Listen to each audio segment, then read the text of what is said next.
Ay muli, magandang araw at ito po ang Iparas kay Paras. Ako po si Eli Saludar. Kasama natin si Sec Jing Parasek. Magandang araw sa iyo. Magandang araw, paring Eli.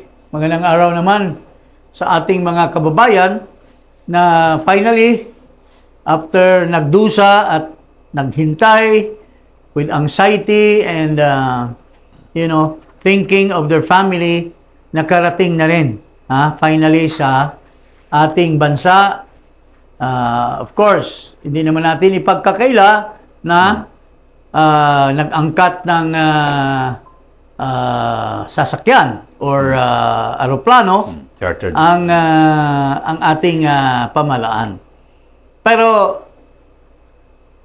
hindi pa rin perfect yan in the sense na yung pagitan ng araw, 2 linggo, 3 linggo na under fire ang mga lugar nila, yung kaba ay hindi mo mapapalitan ng... Yes. Parang Eli. Pero at least ngayon nakabalik na rito sila sa ating bansa. At pero, di ba, nung kalagayan ng ating mga kababayan, nakakaawa doon sa Middle East. Pagdating dito sa Pilipinas, ang nakakaawa yung Pangulo kasi nung sinalubong niya yung mga OFW, nagpakita siya, kunyari. Pero ayaw siyang, parang walang kumakamay. Kunyari, may utang na loob kayo sa akin. Kasi, finally, pinadalan ko ng eroplano. O sino bang nag-advise niya? Kundi ang Vice President. Padala ka ng eroplano doon. At yung kapatid ng ating Vice Presidente ay nakapagparating na ng, as early as 2 weeks ago. Kahapon lamang dumating itong ating mga OFWs at yung mga ating mga Filipino na tumira na doon sa ibang bansa at naligtas sila, pero parang disgruntled sila, paring Eli. Parang feeling nila na ano ngayon, Mr. President, pinadala nyo nga kami pero pinakabahan nyo muna kami. Hindi siya kinakamayan ni nag-swarm sa kanya yung mga taong bayan, ay parang baliwala, paring Eli. Ano masasabi mo tungkol dyan? Meron nga ngayon na ikukumpara na kapag sa isang event ay pag dumating ang Vice Presidente Sara Duterte, talagang nagsisigawan yung mga tao Hinayakap. Iyakap, kinakamayan, talagang maraming papalitrato. Pero dito kay Pangulong Marcos Jr. na siyempre importante rin yung ibinigay niya, di ba? Pinauwi rito. So, kaya lang bakit hindi gaanong kainit at so malayo pagkakaiba yung popularidad. Siguro at pag yung ramdam ng mga OFW yung tunay na pagkalinga. Siguro feeling nila na this is nothing. Yung ginawa mo, Marcos, is nothing to what you did to us, to what you did to our families, to the Filipino people. Na kulang pa itong pinapakita mo. Siguro gusto nilang ibalik yung nakaw ng mga pera ng kanyang mga pamilya at alipores. Gusto nilang ibalik yung ipoprobahan ni Marcos na may nakakulong doon sa mga kasabwat niya sa korupsyon. Ito lahat, naiisip ito ng ating mga Pilipino dahil because of the social media, everybody is aware of what's going on to our country. Di ba? Siguro maganda ipalabas natin. Ito. Yung video ni Pangulong Marcos Jr. at ni VP Sara, yung para maikumpara yung kung gaano kainit yung pagsalubong, pagtanggap sa Vice Presidente at sa kabilang banda naman kay Pangulong Marcos Jr. Pakita natin. Nasaan ba yun? Tapera. Okay. Ito, papanoorin natin mga kababayan. Okay.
So, yan, paring Eli. Nakita mo, parang very dry ang atmosphere. Ha? Kumakamay siya, pero Kaway-kaway lang. Kaway-kaway lang, pero walang swarm. Walang nagyayakap, walang putol. Walang intense feeling of gratefulness. Kasi kadalasan yung iba, Segjing, yung pag ng aeroplano, pagbaba, talagang magsisigawan at yung pasasalamat, di ba, sa Pangulo sana. Ito, ganun, wala eh. Wala. Maski nandyan na siya sa gilid. Wala man lang lumapit. Or siya rin naman, hindi rin siya lumalapit. At nag-express ng kanyang kaligayahan na nakarating ang taong bayan. O ang mga OFWs. So, kung ikukumpara mo kay Sara Duterte, meron ka bang Meron kung yan. gaano ka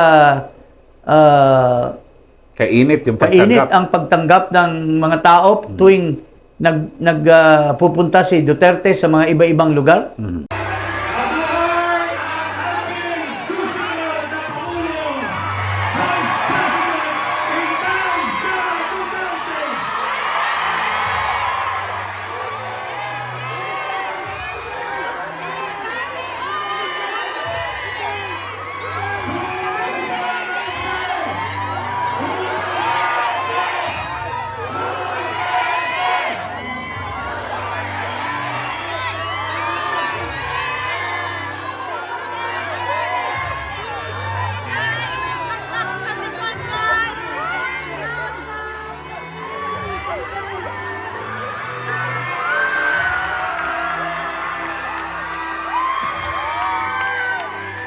So mga kababayan, in contrast, si BP Sara pumunta sa Japan. And I was personally present. Ganun katindi ang pagyakap, Talagang dinumog di ba? pag-greet at pagkasaya ng mga OFW sa kanyang presence.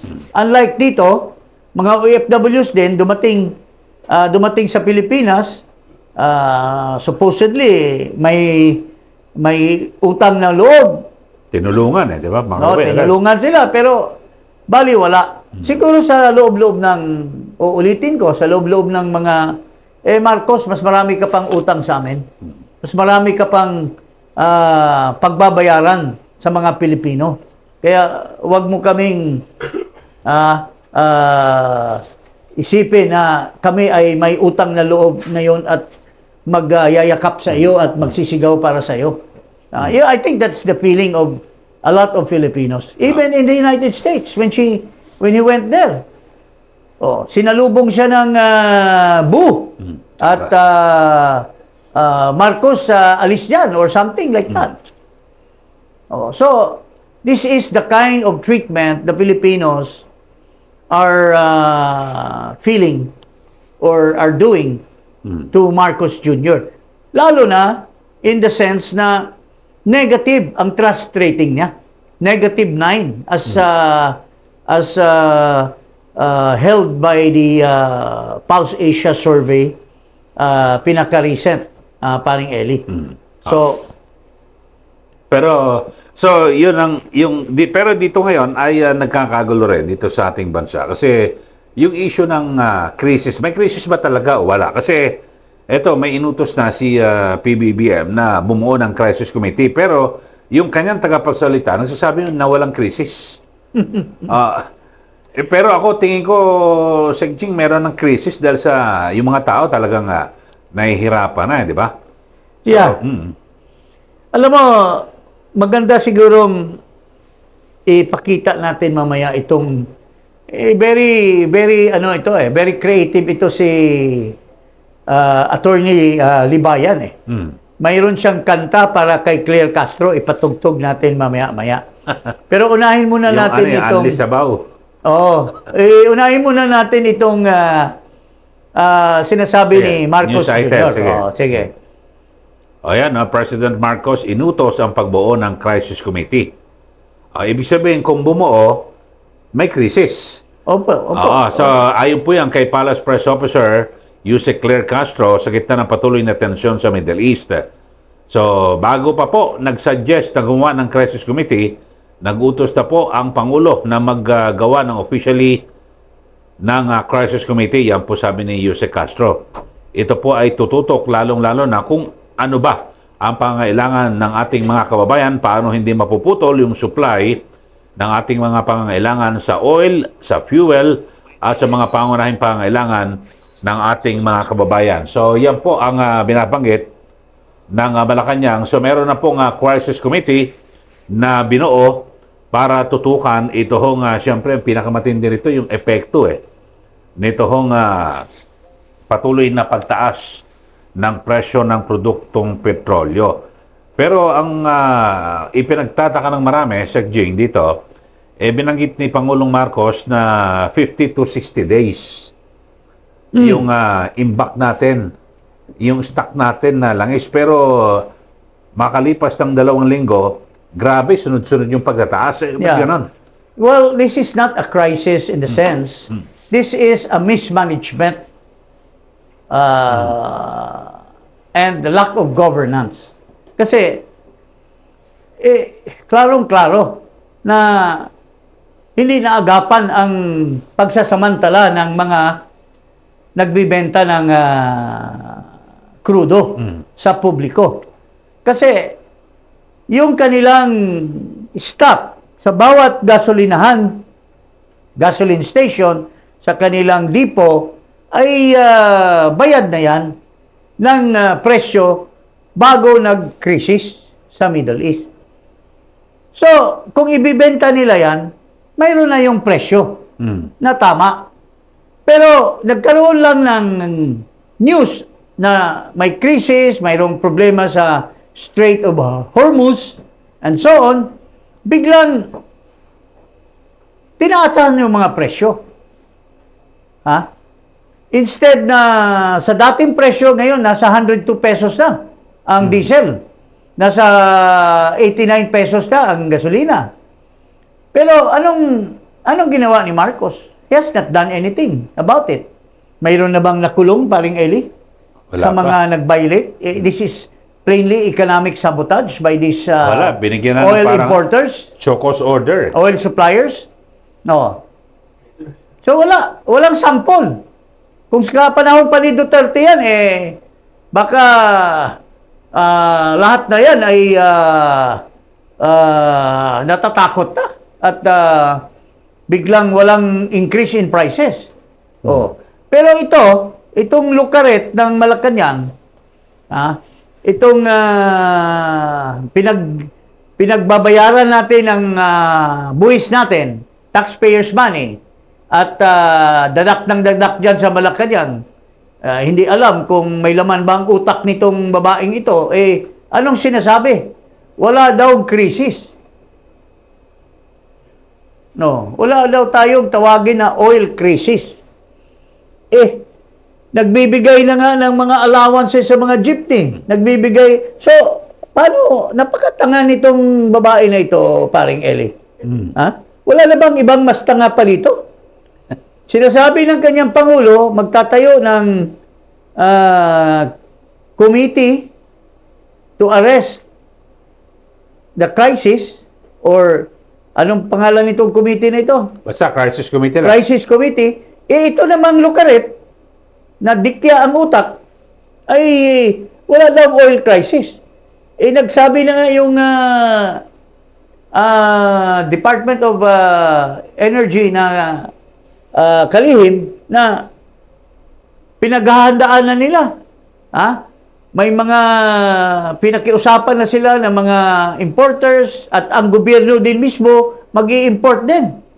Anong masasabi mo dyan? Hindi ba krisis yan? Krisis na talaga kasi sa umpisa pa lang. Anong pinagsasabi nitong lukaret na ito? Yung kaibigan mong taga RMN. Pero dito, Sec Jing, sa umpisa pa lang, dapat yung may tension pa lang, hindi pa ginigera, dapat sunod-sunod na yung pagtataas ng presyo ng produktong petrolyo noon No. Tension pa lang yung parang nagpaparamdam pa lang si President Trump na pwedeng lusubin ito Pero nung aktual na paglusob, dapat matik doon na kagad na binuo itong crisis committee na ito eh. Tama. Di ba? Oo. Pinaghintay pa niya eh. Pinatagal pa. Oh, mayroong tugtog. Ayan, Tapero, pinadala ko sa iyo. Tugtog ito dahil sa kabubuhan nitong babae na ito eh. Ito ay magpasalamat tayo kay Attorney Libayan na mayroon siyang tugtog na tugma para dito sa Siya nag-compose siguro yan. si Claire Castro na ito. Ito, pakinggan natin. Tugma na ano.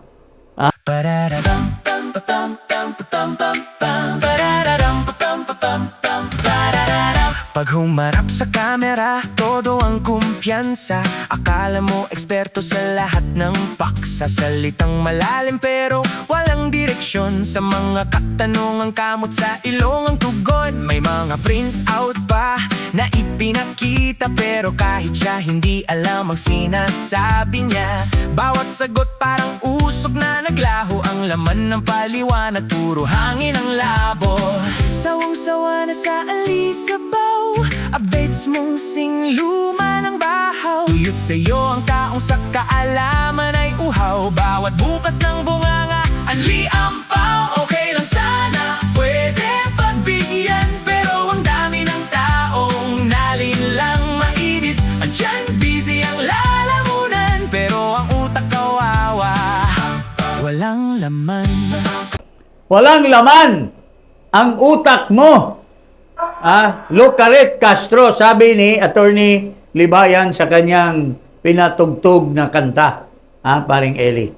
Can you attest to that? Kasi ikaw ay matalik na kaibigan nitong dikya na babae sa Malacanang. So, dito ho mga kababayan, importante ho talagang, kasi pag spokesman ka dapat yung mensahe mo talagang, yung laman, yung magbibigay ka ng impormasyon. Hindi yung ikaw ang mga away o kung ano man ang ginagawa. Yes. Pamumuliti ka, di ba? So, yun ay, pero i-analyze natin. Bakit ngayon lang tayo magtatayo ng crisis committee? Dapat, kung ano ka, reactionary ka, pagka-gera pa lang eh. Yung unang putok pa lang, Sir yung Jing. unang putok pa lang, at even before that, yung palang binomba na ng Amerika yung kanilang nuclear plant. Dapat nag-anticipate na. You have 4.5 billion intelligence funds. Wala bang, ano bang gawain ng mga spy mo, Marcos? Wala ka bang ginagastusan para mag-analyze kung ano ang mga possible outcome in the world? Paring Eli, anong masasabi mo diyan? Ilang, binabanggit ko lang kasi talagang dapat pinaghahandaan. Ako napakinggan ko kagad sa ibang bansa, sa Singapore, sa Indonesia, meron na kagad silang ng unang putok, may statement kagad, tapos pinakalma yung mga tao. Hanggat maaari, sinundo na kaagad yung kanilang mga migrante sa ibang mga bansa. So dito, parang medyo late na, pero hulimat magaling, huli pa rin, siguro sa mga susunod. At ngayon, Sec Jing, ang pinaka-importante ngayon dito ay yung epekto na sa kabuhayan ng mga Pilipino at ekonomiya ng ating bansa. Yan pa ang pinaka-dapat. By the way, with your respect, sa Indonesia, sa Malaysia, at saka sa Thailand, hindi nag-increase ang presyo ng gasolina. Tama. Ganun pa rin. Dito, talagang walang hiya ang mga negosyante dito, mapagsamantala. Pero lalong walang hiya itong Pangulo at yung kanyang mga alipores dahil hindi naagapan ang pagsasamantala ng mga negosyante na iipitin ang taong bayan na porque may crisis doon, maski yung reserba natin ay hindi pa nagtaas, ay iniipit na ang taong bayan. Lalo na yung mga jeepney drivers and operators, mga transport services na apektuhan. And these are all interconnected to the prices of goods and services. Lalo na sa mga palengke. Pare, nagtaas na yung mga, dahil sa transport. At dahil sa pagsamantala ng mga walang hiya ng mga Pilipino.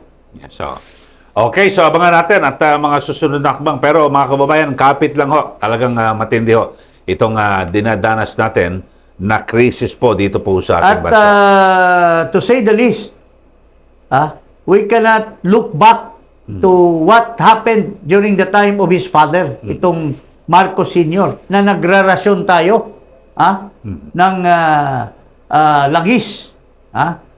May kupon-kupon. I don't want to May say the limit, day that will happen to us. But it is possible because of the mismanagement and incompetence na negative na ang trust rating nitong Pangulo ngayon ng ating bansa. Okay. Okay, huwag pong kalimutan na mag-subscribe dito po sa Iparas kay Paras at i-click ang notification bell. Maraming salamat. Magandang araw po sa inyo lahat.